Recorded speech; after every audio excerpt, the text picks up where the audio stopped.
갑이 을에게 토지를 팔았다. 계약서도 썼고 을은 대금도 지급했다. 을은 말한다. 이제 이 땅은 제 거죠? 갑은 말한다. 아직 등기는 안 넘겼습니다. 여기서 먼저 봐야 한다. 매매 계약만으로 부동산 소유권이 이전되었는가? 답은 아니다. 부동산 물권 변동은 원칙적으로 등기가 있어야 효력이 생긴다. 토지나 건물은 눈앞에서 주고받을 수 있는 물건이 아니다. 시계나 노트북처럼 직접 넘겨주는 방식으로 권리관계를 표시하기 어렵다. 그래서 부동산은 등기부를 통해 권리관계를 밖으로 드러낸다. 누가 소유자인지, 저당권이 있는지, 전세권이 있는지, 가등기가 있는지 등을 등기부로 확인한다. 이것이 부동산 공시제도다. 갑과 을 사이에 매매 계약이 있으면 을은 갑에게 소유권이 전등기를 청구할 수 있다. 하지만 아직 등기를 받지 않았다면 을은 원칙적으로 소유권자가 아니다. 을이 가진 것은 갑에 대한 등기 청구권이다. 이건 채권이다. 반면 을 앞으로 등기가 맞춰지면 그때 부동산 소유권이라는 물건이 을에게 이전된다. 그래서 부동산 물권 변동 문제에서는 계약과 등기를 반드시 나누어야 한다. 계약은 소유권을 이전해달라고 요구할 수 있는 원인이다. 등기는 그 소유권 이전을 완성하는 공시 방법이다. 이 차이는 제3자가 등장하면 더 중요해진다. 갑이 을에게 토지를 팔았지만 등기를 넘겨주지 않았다. 그 사이 갑이 병에게 다시 팔고 병 앞으로 등기를 해주었다. 이 경우 을은 먼저 계약했지만 등기를 받지 못했다. 병은 나중에 계약했지만 등기를 받았다. 원칙적으로는 등기를 갖춘 병이 소유권을 취득할 수 있다. 물론 병이 갑의 배임 행위에 적극 가담한 경우처럼 예외는 따로 검토해야 한다. 하지만 기본 원칙은 분명하다. 부동산은 계약만으로 주인이 바뀌지 않는다. 등기까지 가야 물권 변동이 완성된다. 정리하면 이렇다. 부동산 물권 변동에서 등기란 소유권이나 제한 물권의 변동을 외부에 표시하고 그 물권 변동을 완성하는 공시 방법이다. 물권법에서 중요한 질문은 계약서를 썼나가 아니라 부동산 등기까지 마쳤나이다. 갑이 을에게 토지를 팔았다. 을은 대금도 지급했고 등기소에 소유권이 전등기 신청도 했다. 을은 말한다. 이제 신청했으니까 제 땅이죠. 그런데 등기부에는 아직 을명의 등기가 올라가지 않았다. 여기서 먼저 봐야 한다. 등기의 효력은 신청한 때 생기는가 아니면 등기부에 기록된 때 생기는가. 부동산 물권 변동은 원칙적으로 등기를 해야 효력이 생긴다. 민법 제186조는 부동산에 관한 법률 행위로 인한 물권의 득실 변경은 등기하여야 효력이 생긴다고 한다. 즉 매매 계약만으로는 부족하다. 부동산 소유권이 실제로 이전되려면 등기가 맞춰져야 한다. 그렇다면 등기는 언제 맞춰진 것으로 볼까? 핵심은 등기관이 등기부에 기록을 완료한 때다. 단순히 등기 신청서를 제출한 것만으로 곧바로 물권 변동이 생기는 것은 아니다. 등기소에 접수되었다는 사실과 등기부에 실제로 기록되었다는 사실은 구별해야 한다. 예를 들어 갑이 을에게 토지를 팔고 을이 소유권이 전등기를 신청했다. 하지만 아직 등기부에 을이 소유자로 기록되지 않았다면 을은 원칙적으로 아직 소유권을 취득한 것이 아니다. 을은 등기 절차가 완료되어 자기 명의 등기가 기록된 때 소유권을 취득한다. 이 문제가 중요한 이유는 중간에 다른 권리자가 등장할 수 있기 때문이다. 갑이 을에게 토지를 팔고 을이 등기 신청을 했다. 그런데 그 사이 병이 갑의 채권자로서 가압류 등기를 하거나 갑으로부터 저당권 설정 등기를 받는 경우가 있을 수 있다. 이때 누가 먼저 등기되었는지가 권리관계에 큰 영향을 준다. 부동산 물권 변동에서는 계약의 시점보다 등기의 완성 여부가 중요하다. 또 접수번호의 순위도 문제된다. 같은 부동산에 관해 여러 등기 신청이 있으면 접수 순서에 따라 등기의 순위가 정해지는 것이 원칙이다. 그래서 등기에서는 신청했는지뿐만 아니라 접수 순서와 기록 완료 여부까지 봐야 한다. 시험에서는 이렇게 정리하면 된다. 먼저 원인 행위가 있는지 본다. 매매 계약이나 저당권 설정 계약이 있어야 한다. 그 다음 등기 신청만 있었는지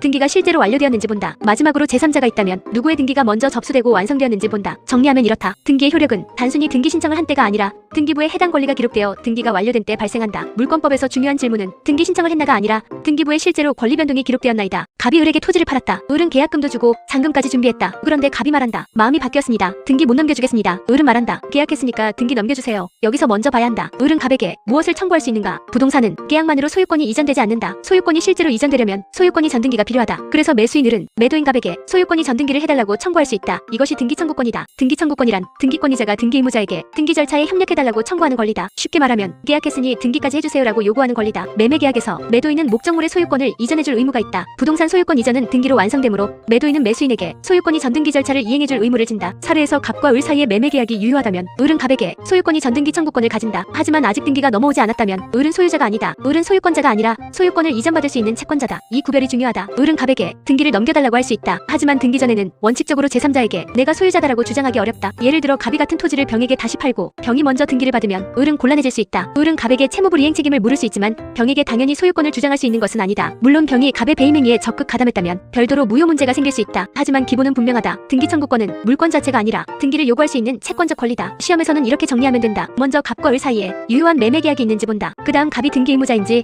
을이 등기권이자인지 본다. 마지막으로 을이 아직 등기를 받지 않았다면 소유권 취득 전이라는 점을 써야 한다. 정리하면 이렇다. 등기 청구권이란 부동산 물권 변동을 완성하기 위해 상대방에게 등기 절차의 이행을 요구할 수 있는 권리다. 물권법에서 중요한 질문은 계약했으니 바로 주인인가가 아니라 그 계약을 근거로 등기까지 청구할 수 있는가이다. 갑이 을에게 토지를 팔았다. 계약서도 썼고 잔금일도 정했다. 을은 말한다. 잔금 줄 테니까 등기 넘겨주세요. 갑은 말한다. 아직 제 명이니까 제 마음입니다. 여기서 먼저 봐야 한다. 을이 갑에게 소유권이 전등기를 청구할 수 있는가? 부동산 매매 계약이 체결되면 매도인 갑은 매수인 을에게 소유권을 이전해줄 의무를 진다. 그런데 부동산 소유권은 계약만으로 이전되지 않는다. 등기를 해야 이전된다. 그래서 매매 계약에서 매수인은 매도인에게 소유권이 전등기를 해달라고 청구할 수 있다. 이것이 매매 계약의 기한, 소유권이 전등기 청구권이다. 쉽게 말하면 토지를 팔기로 했으면 등기까지 넘겨줘야 한다는 것이다. 여기서 중요한 것은 을이 아직 소유자가 아니라는 점이다. 을은 매매 계약을 했으므로 갑에게 등기를 요구할 수 있다. 하지만 을 앞으로 등기가 되기 전까지는 원칙적으로 토지 소유권을 취득한 것은 아니다. 즉 을의 권리는 아직 물권이 아니라 채권이다. 을은 갑에게는 강하게 요구할 요구할 수 있지만 제3자에게 곧바로 소유권을 주장하기는 어렵다. 예를 들어 갑이 같은 토지를 병에게 다시 팔고 병 앞으로 등기까지 맞춰주었다고 해보자. 을은 먼저 계약했지만 등기를 받지 않았다. 병은 나중에 계약했지만 등기를 받았다. 이 경우 원칙적으로 병이 소유권을 취득할 수 있다. 을은 갑에게 채무불이행 책임을 물을 수 있다. 물론 병이 갑의 배임행위에 적극 가담한 경우라면 병명의 등기가 무효가 될 수 있다. 하지만 기본 구조는 분명하다. 매매계약은 소유권이 전등기 청구권을 발생시킨다. 등기는 소유권 이전을 완성시킨다. 또 하나 봐야 할 것이 있다. 매매에서는 보통 매도인의 등기 이전 의무와 매수인의 대금 지급 의무가 동시 이행관계에 있다. 그래서 우리 잔금을 지급하지 않으면서 갑에게 일방적으로 등기만 먼저 넘기라고 하기는 어렵다. 반대로 우리 잔금을 제공했는데도 갑이 등기를 거절하면 갑의 채무불이행이 문제될 수 있다. 시험에서는 이렇게 정리하면 된다. 갑과 을 사이에 유효한 매매계약이 있는지 본다. 또 우리 대금 지급 의무를 이행했는지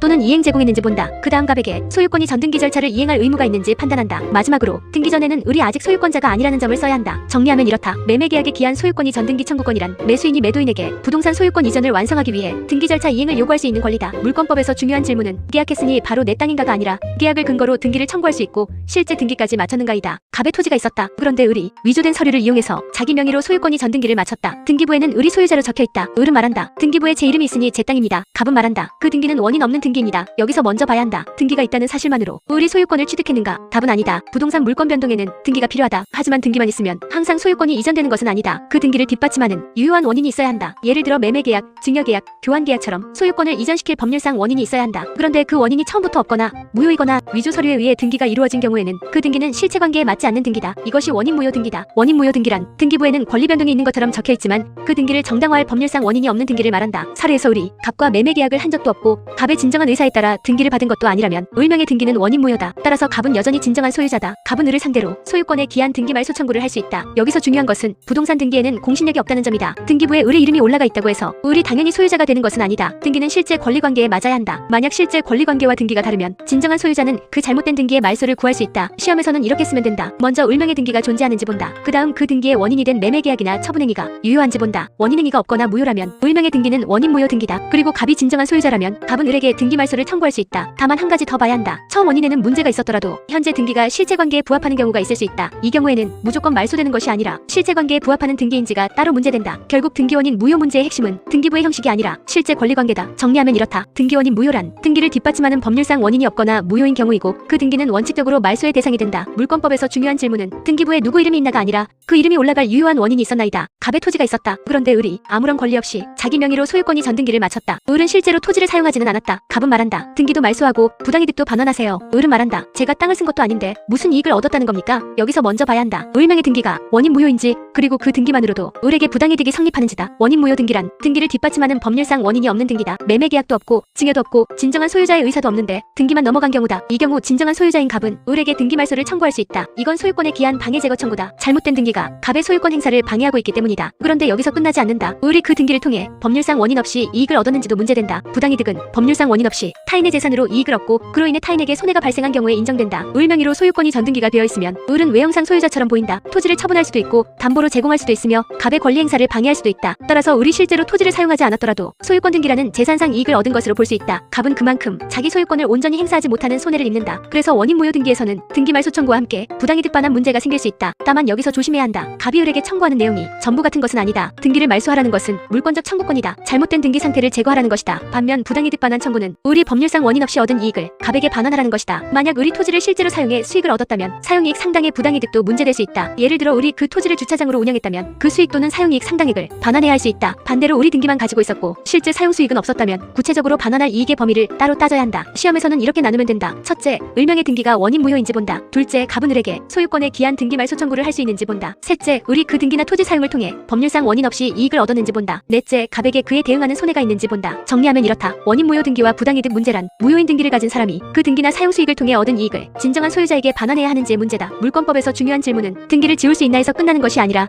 그 잘못된 등기로 얻은 이익까지 돌려받을 수 있나이다. 갑의 토지가 있었다. 그런데 을명의로 소유권이 전등기가 맞춰졌다. 처음 등기 원인에는 문제가 있었다. 갑은 말한다. 그 등기 원인이 무효니까 을명의 등기는 말소되어야 합니다. 을은 말한다. 그래도 지금 실제 소유자는 저입니다. 여기서 먼저 봐야 한다. 등기 원인에 하자가 있다는 이유만으로 항상 등기를 말소해야 하는가? 원칙적으로 등기를 뒷받침하는 원인이 없으면 그 등기는 원인 무효 등기다. 진정한 소유자는 등기 명의인을 상대로 등기 말소를 청구할 수 있다. 그런데 예외적으로 등기 원인에는 문제가 있었더라도 현재 등기 명의와 실제 권리관계가 일치하는 경우가 있다. 이때 문제되는 것이 실체관계에 부합하는 등기다. 실체관계에 부합하는 등기란 등기 과정이나 등기 원인에는 하자가 있더라도 현재의 진정한 권리관계와 등기 내용이 일치하는 등기를 말한다. 쉽게 말하면 올라가는 과정은 틀렸지만 결과적으로 지금 등기부의 모습이 진짜 권리관계와 맞는 경우다. 예를 들어 을명의 등기의 원인으로 적힌 매매 계약은 무효였다. 그런데 나중에 갑과 을 사이에 별도의 유효한 계약이나 정상관계가 생겨 결국 우리 소유권을 취득해야 하는 상태가 되었다면 을명의 등기는 현재 실체관계에 부합할 수 있다. 이 경우 갑은 단순히 처음 등기 원인에 하자가 있었다는 이유만으로 등기 말소를 청구하기 어려울 수 있다. 왜냐하면 등기를 말소하면 오히려 현재의 진정한 권리관계와 등기부가 어긋나기 때문이다. 부동산 등기에서 중요한 것은 형식만이 아니다. 등기가 현재의 실제 권리관계에 맞는지가 중요하다. 그래서 원인 무효 등기라고 주장하는 사람은 단순히 등기 원인에 하자가 있다는 점뿐만 아니라 그 등기가 현재 실체관계에도 맞지 않는다는 점을 보아야 한다. 시험에서는 이 부분을 꼭 조심해야 한다. 원인행위가 무효다. 따라서 등기도 무효다. 여기서 바로 끝내면 위험하다. 한 번 더 물어야 한다. 그래도 현재 등기가 실체관계에 부합하는가? 실체관계에 부합한다면 말소 청구가 배척될 수 있다. 반대로 현재도 우리 소유권을 가질 아무런 이유가 없다면 을명의 등기는 실체관계에 부합하지 않는다. 그 경우 갑은 소유권에 기한 등기 말소를 청구할 수 있다. 정리하면 이렇다. 실체관계에 부합하는 등기란 등기 원인이나 절차에 하자가 있더라도 현재의 진정한 권리관계와 일치하는 등기다. 물권법에서 중요한 질문은 등기 원인에 하자가 있나 해서 끝나는 것이 아니라 그래도 현재 등기 내용이 실제 권리관계와 맞는가이다. 갑의 토지에 을명의의 저당권 등기가 맞춰졌다. 그런데 알고 보니 처음 저당권 설정 계약은 무효였다. 갑은 말한다. 계약이 무효니까 저당권 등기도 당연히 무효입니다. 그런데 나중에 갑과 을은 다시 유효한 저당권 설정 계약을 체결했다. 을은 말한다. 그러면 기존에 있던 저당권 등기를 그대로 쓰면 안 되나요? 여기서 먼저 봐야 한다. 처음에는 무효였던 등기를 나중에 유효한 원인을 위해 그대로 이용할 수 있는가? 이것이 무효 등기의 유용 문제다. 무효 등기란 등기를 뒷받침하는 유효한 원인이 없어 실체관계에 맞지 않는 등기다. 원칙적으로 무효 등기는 말소되어야 한다. 왜냐하면 등기부에 권리가 있는 것처럼 적혀있지만 실제로는 그 권리가 존재하지 않기 때문이다. 그런데 경우에 따라 처음에는 무효였던 등기가 나중에 생긴 유효한 권리관계와 내용이 맞게 되는 경우가 있다. 이때 그 등기를 굳이 말소하고 다시 새 등기를 할 필요가 있는지가 문제된다. 무효 등기의 유용이란 처음에는 무효였던 등기를 나중에 발생한 유효한 물권 변동의 공시 방법으로 그대로 활용할 수 있는지를 말한다. 예를 들어 처음 저당권 설정 계약은 무효였지만 나중에 같은 당사자 사이에 같은 내용의 저당권 설정 계약이 유효하게 체결되었다면 기존 저당권 등기를 새 원인의 등기로 볼 수 있는지가 문제된다. 다만 아무 때나 가능한 것은 아니다. 중요한 기준은 제3자의 이익을 해치지 않는가다. 무효 등기를 유용하는 사이에 그 부동산에 대해 새로운 이해관계를 가진 제3자가 있다면 그 제3자의 신뢰와 순위가 해쳐질 수 있다. 예를 들어 무효인 저당권 등기가 있는 상태에서 병이 후순 이자당권을 취득했거나 부동산을 매수했거나 가압류를 했다면 기존 무효 등기를 나중에 유용하는 것은 병에게 불리한 영향을 줄 수 있다. 이런 경우에는 무효 등기의 유용이 제한될 수 있다. 반대로 그 사이에 이해관계 있는 제3자가 없고 당사자 사이에서 기존 등기를 그대로 사용해도 거래 안전을 해치지 않는다면 무효 등기의 유용이 인정될 여지가 있다. 시험에서는 이렇게 정리하면 된다. 첫째, 기존 등기가 원인 무효인지 본다. 둘째, 나중에 그 등기와 부합하는 새로운 유효한 원인 관계가 생겼는지 본다. 셋째, 그 사이에 등기상 이해관계를 가진 제3자가 있는지 본다. 넷째, 제3자의 이익을 해치지 않는 범위에서 무효 등기의 유용이 가능한지 판단한다. 정리하면 이렇다. 무효 등기의 유용이란 처음에는 원인 무효였던 등기를 나중에 생긴 유효한 권리관계의 공시 방법으로 그대로 사용할 수 있는지의 문제다. 물권법에서 중요한 질문은 처음 등기가 무효였나 해서 끝나는 것이 아니라 그 등기를 나중에 유효한 권리관계에 맞게 이용해도 제3자를 해치지 않는가이다. 갑이 을에게 토지를 팔았다. 그런데 을은 다시 그 토지를 병에게 팔았다. 원래대로라면 등기는 이렇게 가야 한다. 갑에서 을로 한 번, 을에서 병으로 한 번. 그런데 병은 말한다. 복잡하게 두 번 하지 말고 갑이 바로 저한테 등기해주면 안 되나요? 여기서 문제되는 것이 중간 생략 등기다. 중간 생략 등기란 부동산이 순차로 양도되었는데도 중간 취득자 명의의 등기를 생략하고 최초 양도인으로부터 최종 양수인 앞으로 바로 등기하는 것을 말한다. 쉽게 말하면 갑을 병으로 권리가 이동했는데 등기부에는 갑병으로 바로 나타나는 것이다. 이때 먼저 봐야 할 것은 실제 권리관계다. 갑이 을에게 팔았고 을이 병에게 다시 팔았다면 실체적으로는 병이 최종적으로 소유권을 취득하려는 사람이다. 그런데 등기 절차상 을 명의를 한번 거치지 않고 갑에서 병 앞으로 바로 등기하는 것이 가능한지가 문제된다. 중간 생략 등기는 등기 과정이 실제 거래 과정을 그대로 반영하지 않는다는 점에서 문제가 있다. 등기부를 보면 마치 갑이 병에게 직접 한 것처럼 보인다. 하지만 실제로는 갑과 을 사이의 매매, 을과 병 사이의 매매가 있었다. 그래서 중간 생략 등기는 등기의 공시 기능을 약하게 만들 수 있다. 그럼에도 불구하고 일정한 경우에는 중간 생략 등기의 효력이 문제없이 인정될 수 있다. 핵심은 최종 등기가 현재의 실체관계에 부합하는가다. 병이 최종적으로 소유권을 취득할 지위에 있고 갑을 병 사이에 중간 생략 등기에 관한 합의가 있으며 제3자의 이익을 해치지 않는다면 갑에서 병 앞으로 된 등기가 무조건 무효라고만 볼 것은 아니다. 하지만 주의해야 한다. 중간 생략 등기가 가능하다는 말과 중간 생략 등기 청구권이 당연히 인정된다는 말은 다르다. 병이 갑에게 곧바로 나한테 직접 등기해주세요라고 청구할 수 있는지는 별개의 문제다. 특히 갑이 병과 직접 계약한 것이 아니라면 병이 갑에게 직접 등기를 청구할 수 있는 근거가 필요하다. 그래서 다음 쟁점은 중간 생략 등기 청구권이 인정되는가가 된다. 시험에서는 이렇게 나누어야 한다. 첫째, 갑에서 을에서 병으로 이어지는 순차적 양도 관계가 있었는지 본다. 둘째, 실제 등기가 갑에서 병 앞으로 바로 이루어졌는지 본다. 셋째, 그 등기가 현재의 실체 관계에 부합하는지 본다. 넷째, 중간 생략 등기에 관한 당사자들의 합의가 있었는지 본다. 다섯째, 그 등기로 인해 중간에 이해관계인이나 제3자의 이익이 침해되는지 본다. 정리하면 이렇다. 중간 생략 등기란 부동산이 순차로 양도된 경우 중간 취득자 명의의 등기를 생략하고 최초 양도인에서 최종 양수인 앞으로 바로 하는 등기다. 물권법에서 중요한 질문은 등기가 거래 과정을 그대로 거쳐나가 아니라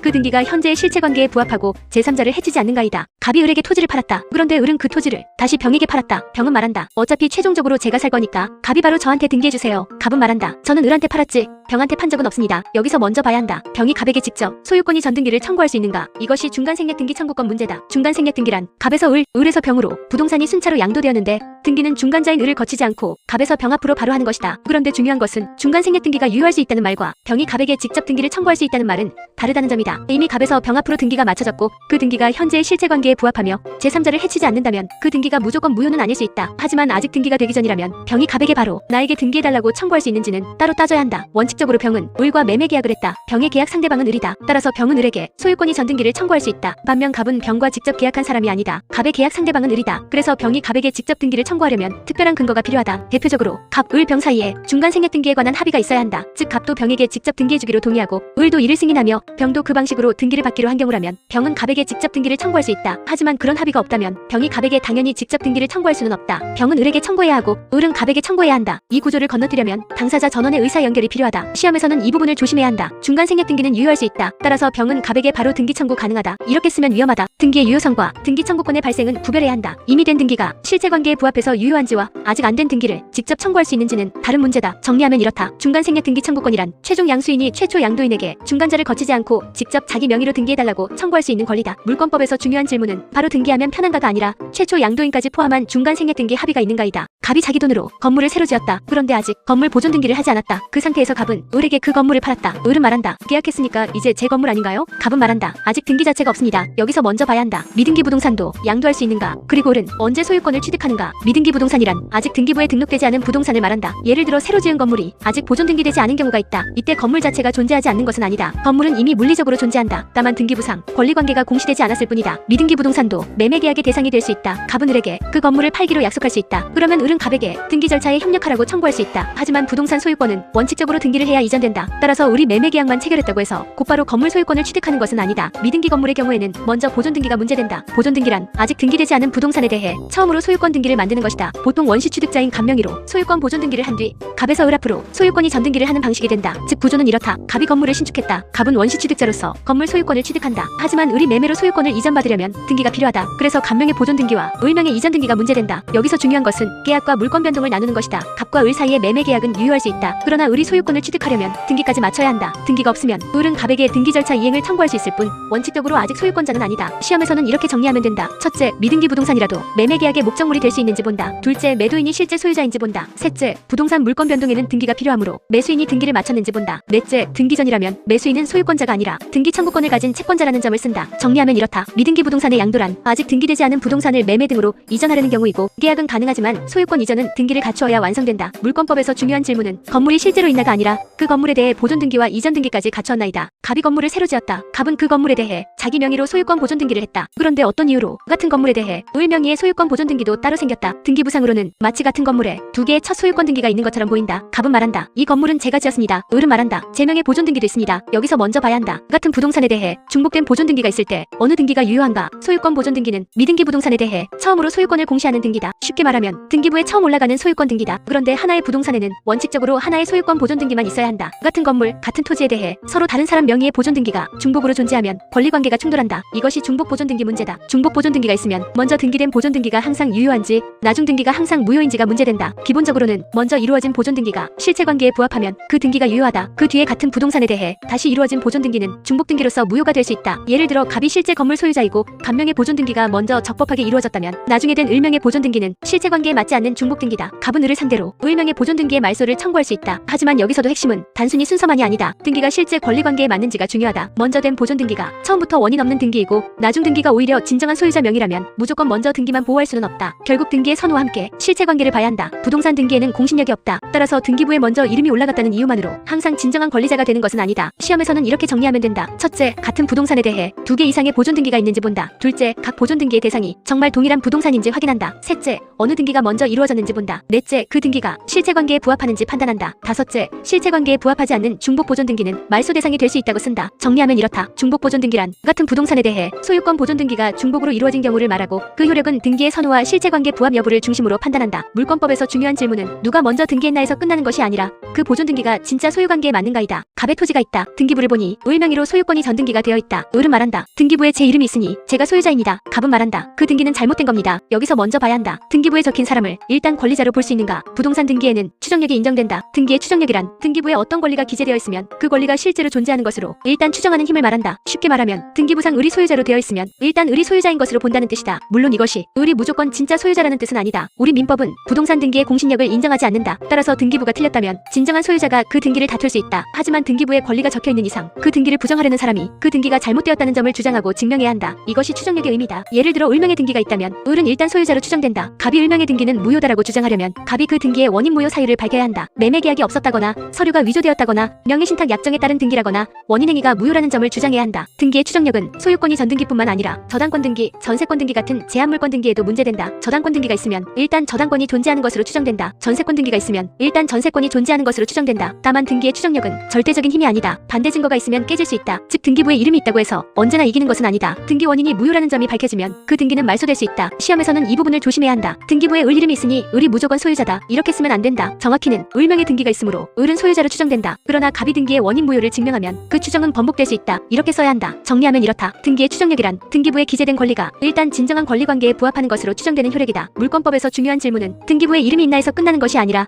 그 등기의 추정을 깨트릴 만한 사정이 있는가이다. 갑의 토지가 있다. 그런데 등기부에는 을이 소유자로 적혀있다. 을은 말한다. 등기부에 제 이름이 있으니 제가 소유자입니다. 갑은 말한다. 그 등기는 위조 서류로 된 겁니다. 여기서 먼저 봐야 한다. 등기부상 권리자로 적혀있으면 항상 진짜 권리자인가? 답은 아니다. 부동산 등기에는 추정력이 있다. 등기부에 어떤 권리가 적혀있으면 그 권리가 실제로 존재하는 것으로 일단 추정된다. 그래서 을명의 소유권이 전 등기가 있으면 일단 을이 소유자인 것으로 본다. 하지만 이 추정은 절대적인 것이 아니다. 반대 사실이 증명되면 등기의 추정력은 깨질 수 있다. 이것이 등기 추정력의 번복이다. 예를 들어 을명의 등기가 위조 서류로 이루어졌다면 그 등기는 원인 무효 등기다. 갑과 을 사이에 매매 계약도 없고 갑의 진정한 의사도 없었다면 을명의 등기는 실제 권리관계에 맞지 않는다. 이 경우 갑은 을명의 등기의 추정력을 깨고 등기 말소를 청구할 수 있다. 또 계약이 처음부터 무효였거나 등기 원인이 존재하지 않았거나 등기가 명의신탁 약정에 따라 이루어진 경우에도 추정력 번복이 문제될 수 있다. 중요한 것은 누가 증명해야 하는가다. 등기 명의자인 을은 등기가 있다는 사실만으로 일단 권리자로 추정된다. 따라서 그 등기가 잘못되었다고 주장하는 갑이 원인 무효 사유를 주장하고 증명해야 한다. 즉 등기부에 이름이 있는 사람은 처음에는 유리한 위치에 있다. 하지만 상대방이 그 등기에 원인이 없다는 점을 증명하면 그 유리함은 사라진다. 여기서 공신력과 추정력을 구별해야 한다. 추정력은 등기부 기재를 일단 진실로 본다는 뜻이다. 하지만 반대 증거가 나오면 깨진다. 공신력은 등기부를 믿고 거래한 사람을 실제 권리관계와 달라도 보호한다는 뜻이다. 우리 민법은 부동산 등기의 추정력은 인정하지만 공신력은 인정하지 않는다. 그래서 등기부에 을이 소유자로 적혀있어도 그 등기가 원인 무효라면 을은 진정한 소유자가 아니다. 또 병이 그 등기를 믿고 을에게서 샀더라도 부동산 등기에 공신력이 없기 때문에 병이 당연히 소유권을 취득하는 것도 아니다. 시험에서는 이렇게 정리하면 된다. 먼저 등기 명의자가 누구인지 본다. 그 등기가 있으면 일단 그 권리는 존재하는 것으로 추정된다고 쓴다. 그 다음 상대방이 등기 원인의 부존재,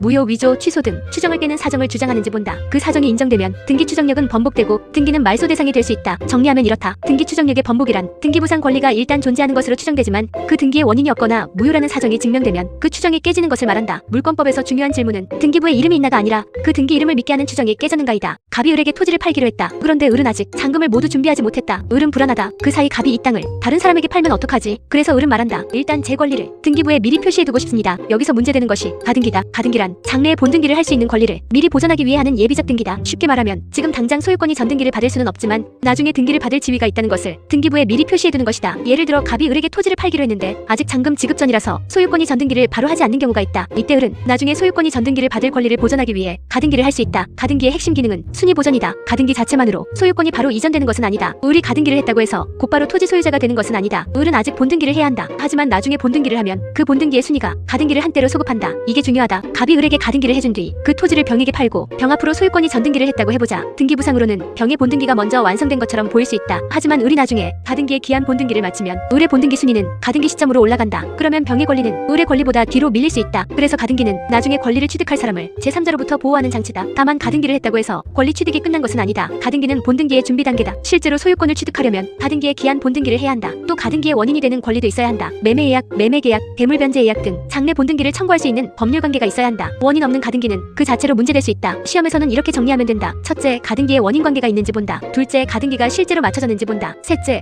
그 후 제3자의 등기가 있는지 본다. 넷째, 가등기의 기한 본등기가 이루어졌는지 본다. 다섯째, 본등기의 순위가 가등기 시점으로 소급하는지 판단한다. 정리하면 이렇다. 가등기란 장래에 할 본등기의 순위를 보존하기 위해 미리 해두는 예비적 등기다. 물권법에서 중요한 질문은 가등기만으로 소유권을 취득했나가 아니라 가등기의 기한 본등기를 하면 누구보다 앞서는가이다. 갑이 을에게 토지를 팔기로 했다. 을은 아직 잔금을 다 주지 못해서 바로 소유권이 전등기를 받지는 못했다. 대신 을은 소유권이 전 청구권 보전을 위한 가등기를 해두었다. 그런데 갑은 그 뒤에 같은 토지를 병에게 팔고 병 앞으로 소유권이 전등기를 해주었다. 을은 말한다. 저는 먼저 가등기했습니다. 이제 본등기하겠습니다. 병은 말한다. 하지만 지금 등기부상 소유자는 저입니다. 여기서 여기서 먼저 봐야 한다. 가등기를 하느니 나중에 본등기를 하면 병보다 앞설 수 있는가? 가등기는 장래 본등기를 할 권리를 미리 보전해두는 등기다. 가등기 자체만으로 소유권이 이전되는 것은 아니다. 우리 가등기를 했다고 해서 바로 토지 소유자가 되는 것은 아니다. 하지만 가등기는 나중에 본등기를 할 때 중요한 힘을 가진다. 그 힘이 바로 순위 보전료다. 가등기의 기한 본등기란 이미 해둔 가등기를 기초로 하여 나중에 실제 소유권이 전등기나 권리변동 등기를 완성하는 것을 말한다. 쉽게 말하면 가등기는 예약 표시이고 본등기는 그 예약이 실제 권리로 완성되는 단계다. 사례에서 우리 먼저 가등기를 해두었다. 그 뒤에 병이 소유권이 전등기를 받았다. 이 상태에서 우리 가등기의 기한 본등기를 마치면 을의 본등기 순위는 가등기 시점으로 올라간다. 그러면 병의 등기는 을의 권리보다 뒤에 있는 등기가 된다. 결국 병은 가등기 이후에 권리를 취득한 사람이므로 을의 본등기에 대항하기 어렵다. 이것이 가등기의 핵심이다. 가등기는 지금 당장 소유권을 주는 것은 아니지만 나중에 본등기를 했을 때 그 권리의 순위를 과거 가등기 시점으로 당겨준다. 그래서 가등기 이후에 등장한 제3자는 불안한 지위에 놓인다. 다만 주의해야 한다. 가등기의 기한 본등기를 하려면 본등기를 청구할 수 있는 실체적 권리가 있어야 한다. 가등기만 있다고 해서 무조건 본등기를 할 수 있는 것은 아니다. 예를 들어 매매계약이 해제되었거나 본계약이 성립하지 않았거나 본등기 청구권이 소멸했다면 가등기의 기한 본등기도 문제될 수 있다. 즉 가등기는 순위를 보전하는 장치이지 없는 권리를 만들어내는 장치는 아니다. 시험에서는 이렇게 정리하면 된다. 첫째, 을의 가등기가 있는지 본다. 둘째, 을에게 본등기 청구권이 있는지 본다. 셋째, 가등기 후 병 같은 제3자가 권리를 취득했는지 본다. 넷째, 을이 가등기의 기한 본등기를 마쳤는지 본다. 다섯째, 본등기의 순위가 가등기 시점으로 소급하는지 판단한다. 정리하면 이렇다. 가등기의 기한 본등기란 가등기로 미리 보전해둔 권리를 나중에 실제 등기로 완성하는 절차이고 그 본등기의 순위는 원칙적으로 가등기 시점으로 소급한다. 물권법에서 중요한 질문은 누가 먼저 본등기를 했나가 아니라 그 본등기가 어떤 가등기에 기초하고 있는가이다. 갑이 을에게 토지를 팔기로 했다. 을은 혹시 몰라 소유권 이전 청구권 보전을 위한 가등기를 해두었다. 그 후 을은 잔금까지 지급했다. 을은 말한다. 이제 가등기를 본등기로 바꿔주세요. 갑은 말한다. 가등기만 해둔 거지 아직 소유권 넘어간 건 아니잖아요. 여기서 먼저 봐야 한다. 가등기만으로 소유권이 이전되는가? 답은 아니다. 가등기는 장래 본등기를 받을 권리를 미리 보전해두는 등기다. 가등기 자체는 소유권이 전등기가 아니다. 즉 을이 가등기를 해두었다고 해서 그 순간 바로 토지 소유자가 되는 것은 아니다. 을이 실제로 소유권을 취득하려면 가등기의 기한 본등기를 해야 한다. 본등기란 가등기로 보전해둔 권리 변동을 실제로 완성하는 등기다. 쉽게 말하면 가등기는 나중에 받을 자리표이고 본등기는 실제로 권리를 취득하는 등기다. 사례에서 을이 매매계약에 따라 잔금을 지급했고 소유권이 전등기를 받을 요건을 갖추었다면 을은 갑에게 가등기의 기한 본등기를 청구할 수 있다. 이때 본등기가 맞춰지면 을은 소유권을 취득한다. 그런데 가등기의 기한 본등기의 특별한 점은 순위다. 본등기는 나중에 이루어지지만 그 순위는 가등기한 때로 소급한다. 예를 들어 을이 1월 1일에 가등기를 했다. 그 후 갑이 2월 1일에 병에게 토지를 팔고 병 앞으로 소유권이 전등기를 했다. 그리고 을이 3월 1일에 가등기의 기한 본등기를 했다. 겉으로 보면 병의 등기가 을의 본등기보다 먼저다. 하지만 을의 본등기는 1월 1일 가등기 순위로 올라간다. 그래서 병의 권리는 을의 본등기보다 뒤로 밀릴 수 있다. 이것이 가등기의 기한 본등기의 핵심이다. 다만 본등기를 하려면 가등기의 원인이 되는 권리가 실제로 존재해야 한다. 매매이야기든 매매계약이든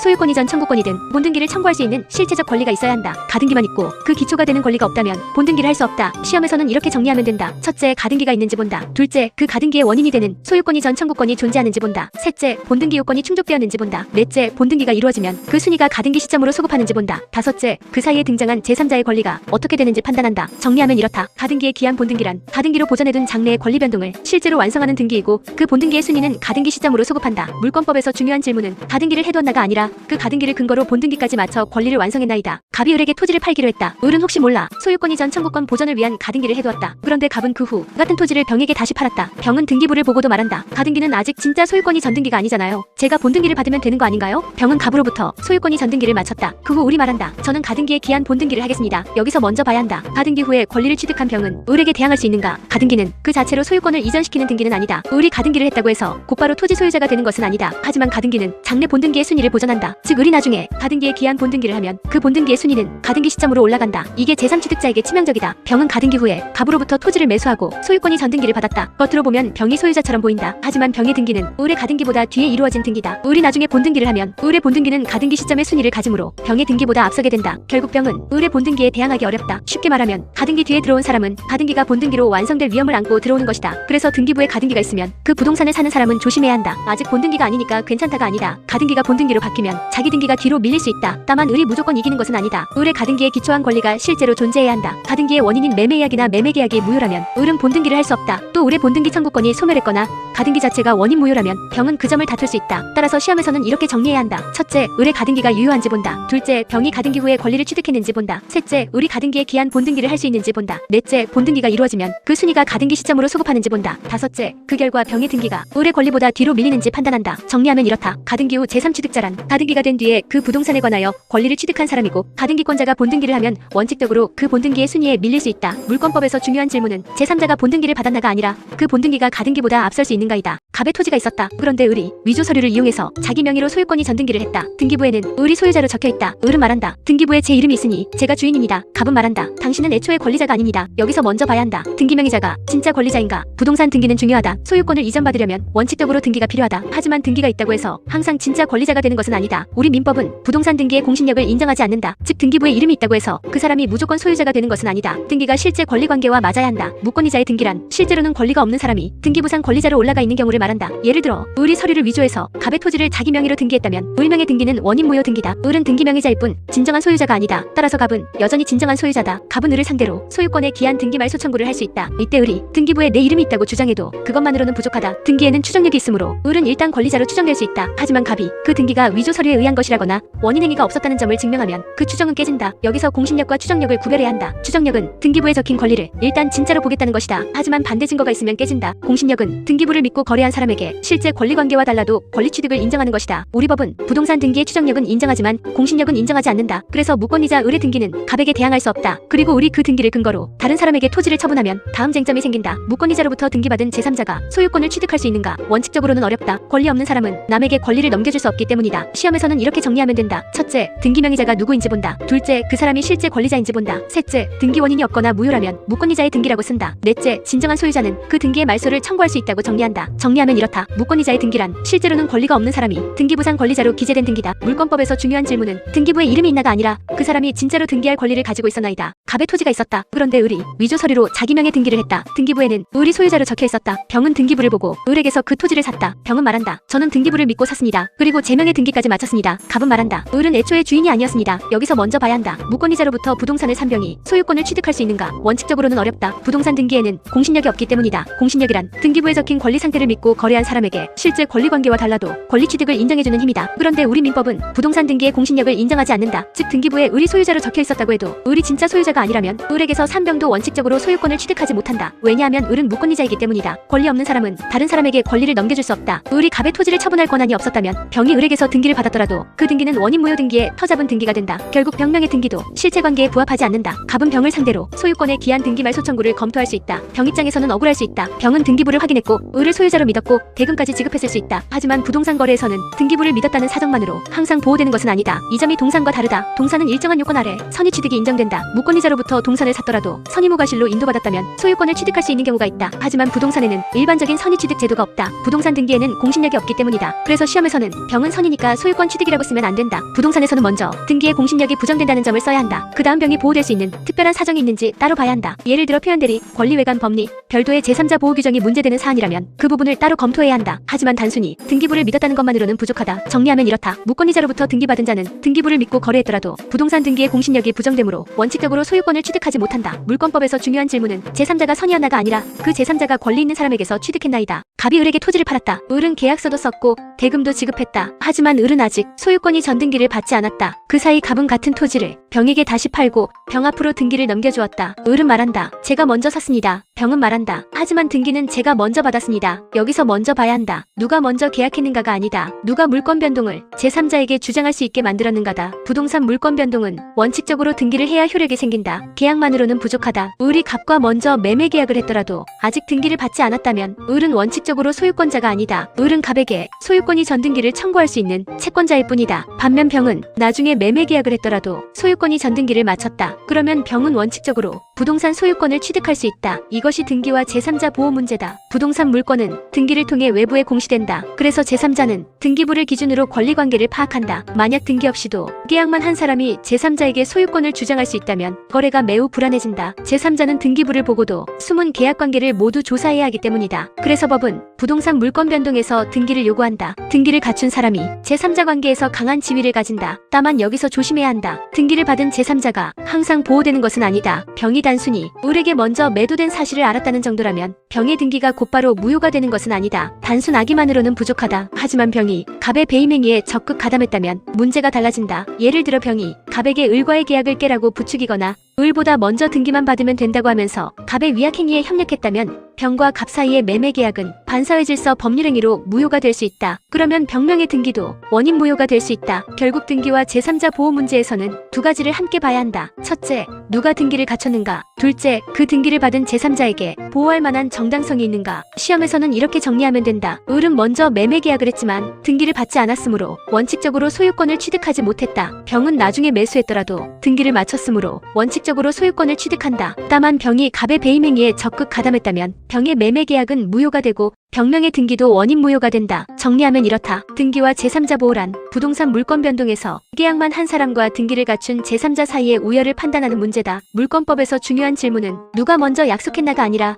누가 등기를 갖췄고 그 등기를 보호할 만한가이다. 갑이 을에게 토지를 팔았다. 을은 계약금과 중도금까지 지급했다. 그런데 갑은 아직 을 앞으로 등기를 넘겨주지 않았다. 그 사이 병이 나타났다. 병은 갑에게 말한다. 을한테 이미 판 거 알아요. 그래도 저한테 먼저 등기해주면 제가 주인 되는 거잖아요. 갑은 결국 병에게 토지를 다시 팔고 병 앞으로 등기까지 해주었다. 을은 말한다. 병명의 등기는 무효입니다. 여기서 먼저 봐야 한다. 병이 단순히 나중에 산 사람인가 아니면 갑의 배임 행위에 적극 가담한 사람인가. 부동산 이중양도란 매도인이 같은 부동산을 두 사람에게 이중으로 양도하는 경우다. 갑이 을에게 먼저 팔고 다시 병에게 파는 경우가 대표적이다. 부동산 소유권은 원칙적으로 등기를 해야 이전된다. 그래서 을이 먼저 계약했더라도 아직 등기를 받지 않았다면 을은 소유권자가 아니다. 을은 갑에 대한 소유권이 전등기 청구권을 가진다. 반면 병이 나중에 샀더라도 먼저 등기를 받으면 원칙적으로 병이 소유권을 취득할 수 있다. 여기까지가 기본 구조다. 하지만 이중양도에서 항상 병이 이기는 것은 아니다. 병이 단순히 을에게 먼저 팔렸다는 사실을 안 정도라면 그것만으로 병의 계약이 무효가 되지는 않는다. 단순 악의만으로는 부족하다. 문제는 적극 가담이다. 병이 갑에게 을과의 계약을 깨라고 부추기거나 나한테 먼저 등기만 해주면 된다고 하면서 갑의 위약행위를 유도하거나 을의 권리를 해치기 위해 갑의 배신행위에 협력했다면 병은 갑의 배임행위에 적극 가담한 것이다. 이 경우 갑과 병 사이의 매매 계약은 반사회 질서 법률행위로 무효가 될 수 있다. 그러면 병명의 등기도 원인 무효 등기가 된다. 즉 병은 등기를 받았더라도 소유권을 취득하지 못할 수 있다. 여기서 시험 포인트는 악의와 적극 가담을 구별하는 것이다. 병이 단순히 을에게 먼저 팔린 사실을 알고 있었다. 이 정도면 부족하다. 하지만 병이 갑의 위약행위를 적극적으로 유도하거나 그 배신행위에 편승해서 부당한 이익을 얻으려 했다면 반사회 질서 법률행위가 문제된다. 시험에서는 이렇게 정리하면 된다. 먼저 을이 등기를 받았는지 본다. 을이 등기를 받지 않았다면 을은 아직 소유권자가 아니라 갑에 대한 등기 청구권자다. 다음으로 병이 등기를 받았는지 본다. 병이 등기를 받았다면 원칙적으로 병이 소유권을 취득한다. 마지막으로 병의 적극 가담 여부를 본다. 병이 갑의 배임행위에 적극 가담했다면 갑과 병 사이의 매매 계약은 무효이고 병명의 등기도 원인 무효가 된다. 정리하면 이렇다. 부동산 이중양도에서 제1매수인이 먼저 등기하면 원칙적으로 소유권을 취득하지만 제1매수인에 대한 매도인의 배임행위에 적극 가담한 경우에는 그 매매 계약이 반사회 질서 법률행위로 무효가 될 수 있다. 물권법에서 중요한 질문은 나중 매수인이 먼저 등기했나에서 끝나는 것이 아니라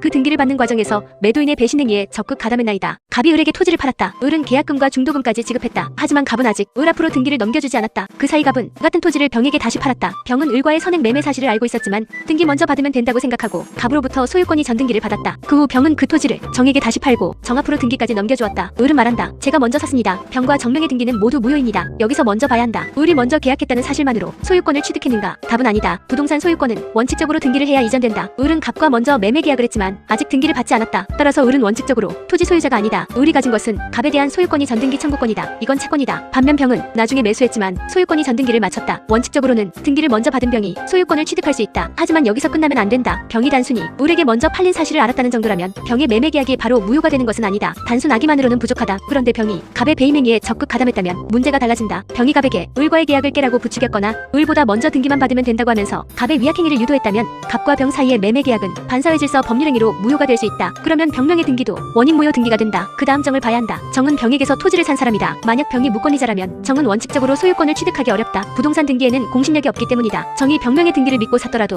병에게 실제 소유권이 없었다면 정도 원칙적으로 소유권을 취득하지 못한다. 다만 병의 등기가 유효하다면 정은 병으로부터 소유권을 취득할 수 있다. 결국 정이 보호되는지는 먼저 병의 등기가 유효한지에 달려있다. 시험에서는 이렇게 순서대로 써야 한다. 첫째, 갑과 을 사이의 매매 계약을 본다. 계약이 유효하면 을은 갑에게 소유권이 전등기 청구권을 가진다. 하지만 등기 전이므로 을은 아직 소유권자가 아니다. 둘째, 갑과 병 사이의 매매 계약과 등기를 본다. 병이 등기를 마쳤으므로 원칙적으로 병이 소유권을 취득한다. 셋째, 병의 적극 가담 여부를 본다. 병이 단순하기에 그치면 병의 취득은 원칙적으로 유효하다. 하지만 병이 갑의 배임행위에 적극 가담했다면 갑과 병 사이의 매매 계약은 무효이고 병명의 등기도 원인 무효가 된다. 넷째, 병에서 정으로 이어진 등기를 본다. 병이 소유권자라면 정은 병으로부터 소유권을 취득할 수 있다. 하지만 병이 무권리자라면 정이 등기부를 믿었더라도 부동산 등기에 공신력이 없으므로 정의 소유권 취득도 원칙적으로 부정된다. 결국 부동산 물권 변동 사례에서는 하나만 보면 안 된다. 계약이 있었는가, 등기를 마쳤는가, 등기의 원인행위가 유효한가, 제3자가 보호될 수 있는가, 이 네 가지를 순서대로 봐야 한다. 정리하면 이렇다. 부동산 물권 변동 종합 사례에서는 계약의 선호가 아니라 등기 여부, 원인행위의 유효성, 제3자 보호 가능성을 단계적으로 검토해야 한다. 물권법에서 중요한 질문은 누가 먼저 샀나가 아니라 누가 유효한 원인에 기초의 등기를 갖췄고